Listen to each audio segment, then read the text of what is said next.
ये वीडियो उन लोगों के लिए है जो ये समझ रहे हैं कि नया कानून जो किसानों के लिए बनाया गया है उसका नुकसान सिर्फ किसान को होगा। जी नहीं, आप गलत हैं। अब मैं आपको समझा दूं, शायद आपको समझ में आ जाएगा। केवल एक सेक्शन बताता हूँ जिससे आपको पूरी कहानी समझ आ जाएगी।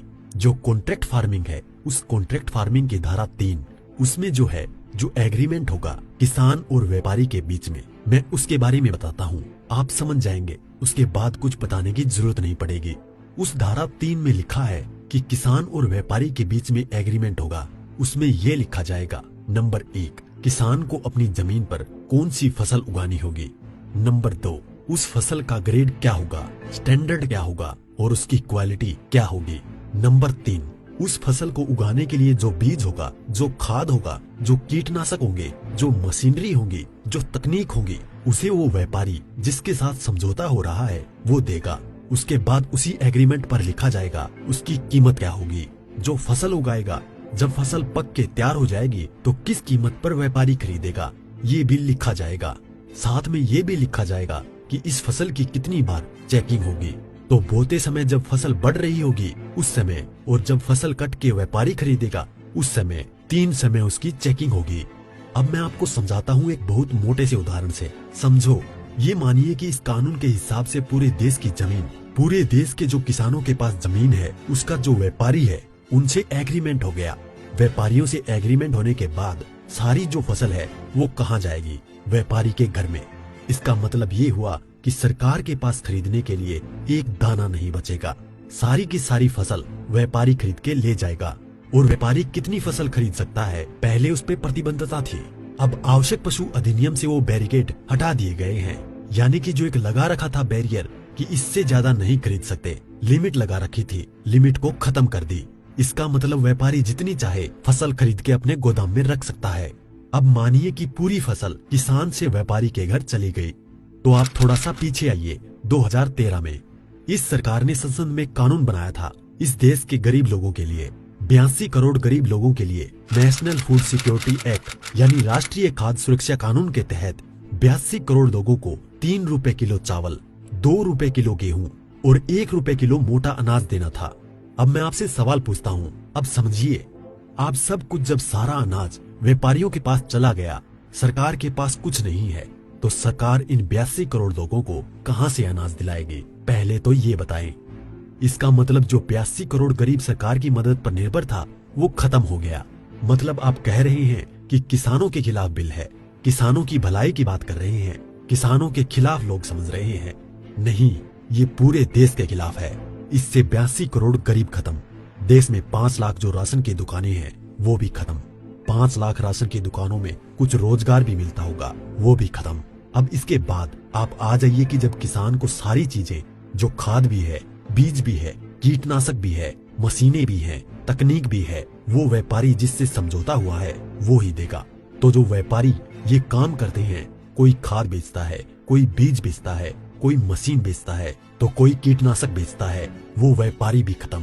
तो आपने व्यापारी खत्म कर दिए, गरीब मजदूर खत्म कर दिए, और किसानों को आपने बंधक बना दिया, मजदूर बना दिया, गुलाम बना दिया। कैसे? अब मैं बताता हूँ। जब किसान की जमीन पर एग्रीमेंट हो गया तो किसान चाहकर भी अपनी जमीन में मानो मक्का बोए हुए है, मक्के से एक बूटा तोड़ के नहीं खा सकता।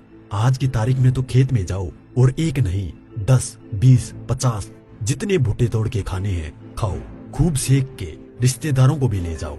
साथ में गन्ना अगर बो रखा है, एक गन्ना नहीं खा सकता। क्यों? क्योंकि व्यापारी से समझौता है। अगर एक गन्ना टूट लिया तो फिर उसके बाद व्यापारी से लड़ते रहो, आप एसडीएम के यहाँ, एडीएम के यहाँ। मतलब ये है कि अपनी ही जमीन पर किसान अपने लिए, अपने बच्चों के लिए अगर मन करता है, जो फसल किसानों ने उगाई है, किसानों की मेहनत है, उसमें से एक दाना नहीं ले सकता। ऐसे कानून का क्या करेगा किसान? और इस कानून ने व्यापारी खत्म कर दिया, इस कानून ने मजदूर खत्म कर दिया, और साथ में जो किसान है, किसान को इतनी भी मोहलत नहीं दी गई। आज की तारीख में तो किसान किसी भी जगह से दूर जाकर, यहाँ से ठीक नहीं मिला तो वहां से ले, वहां नहीं मिला तो वहां से ले, यहाँ से कम नहीं मिला तो यहाँ से ले। खाद और बीज अपनी मर्जी से ले सकता है, इसके बाद नहीं, इसके बाद तो व्यापारी ही देगा। इसका मतलब ये हुआ कि चंद व्यापारियों के हाथ में पूरा देश जाने वाला है। और जब व्यापारी के साथ में समझौता हो गया तो कोई भी बैंक किसान को लोन नहीं देगा। इसका मतलब ये हुआ कि अगर उसे पैसे चाहिए किससे लेगा? एक ही रास्ता बचा है, उस व्यापारी से। तो सरकार कहती है कि जमीन नहीं जाएगी, तो ऐसे जाएगी जमीन। और उसी व्यापारी से जब वो कर्जा लेगा, धीरे धीरे कर्जा बढ़ता चला जाएगा और कर्जा बढ़ता चला जाएगा, व्यापारी का ब्याज बढ़ता चला जाएगा। लिहाजा जो किसान है अपनी ही जमीन उस व्यापारी को बेचने पर मजबूर हो जाएगा। अब थोड़ा सा पीछे जाओ, आपको ले जाता हूँ 1947 से पहले। उस समय क्या था? इस देश में जो साहूकार होते थे वो ऐसे ही करते थे। किसान को पैसा दिया, वो पैसे पे इतना ब्याज पर ब्याज पर ब्याज पर ब्याज किसान की पीढ़ियां गुजर जाती थी, कर्ज नहीं उतरता था और सारी जमीन जो है वो साहूकार के यहाँ पे चली जाती थी। मदर इंडिया और धर्मेंद्र जी की गुलामी जैसी फिल्में देखें आप। और अगर पढ़ना हो तो गोदान पढ़ो मुंशी प्रेमचंद जी की। पहले वो अपनी ही जमीन पर बंधुआ मजदूर बनेगा, उसके बाद में अपनी ही जमीन बेच जाएगा। ये है इस कानून का परिणाम जो आगे तक नजर आता है। इसलिए ये कानून पूरे देश को तबाह करने वाला है। अब एक चीज और रह गई, उसे भी बता दूं। जो मध्यम वर्ग के लोग जो आज रोटी खा रहे हैं, जब व्यापारी सारा अनाज अपने गोदामों में बंद कर लेगा तो वो जो आज उसने लिया, जिस दाम पे उससे 6 गुना 7 गुना 8 गुना दाम पर बेचेगा। तो जो मध्यम वर्ग के लोग जो घरों में बैठे हैं उनको इस आंदोलन में बाहर आना चाहिए। जो अनाज, ये आटा 20 रुपए से 25 रुपए 30 रुपए किलो मिल रहा है, वो ही इस कानून के लागू होने के बाद वो आटा, वो अनाज उन्हें 50 से 6 गुना दाम पर मिलेगा। 100 रुपए, 125 रुपए, 150 रुपए किलो मिलेगा। तो असर किस पे पड़ेगा? एक भी व्यक्ति नहीं बचेगा जिस पर इस कानून का असर ना पड़े। इसलिए मैं कहता हूँ कि ये किसानों के विरोध में नहीं है, देश को तबाह और बर्बाद करने के लिए है।